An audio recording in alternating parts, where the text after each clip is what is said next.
Another question that I hear people asking is, should I buy an airplane or should I rent?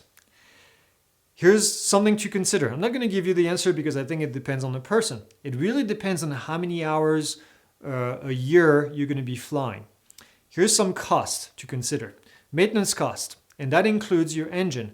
Your engine is good for about 2,000 hours. Every 2,000 hours, you're going to have to replace the engine. On the 172, an engine is about $30,000 if you're going to overhaul the engine. So that's a cost right here that you have to think about. $30,000 divided by 2,000 hours, then you have an idea of how much you're going to be spending. Insurance is also something you're going to be spending.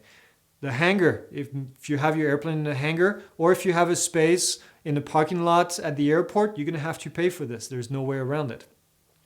If you have a loan associated with your airplane, then you're going to pay interest on the loan. This is another cost that you need to have, and the cost of depreciation on the asset. So all of these things I just mentioned, they're called indirect operating cost. You have these costs regardless if you own the airplane, if you fly the airplane or not. And then on top of it, we have what's called a direct operating cost, which is your fuel. You're going to have to put fuel in the airplane.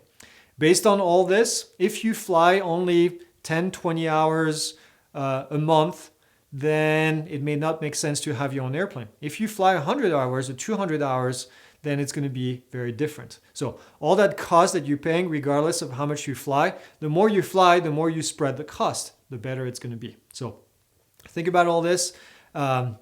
Personally, I think it's a lot cheaper to have somebody on the airplane at a flight school and then you pay them on a regular basis to go fly the airplane. If you fly a lot, then it does make sense to own your own airplane. That's all I'm going to say about buying an airplane. I know it's a really cool thing to own your own airplane, but you have to really do the math and make sure it makes sense.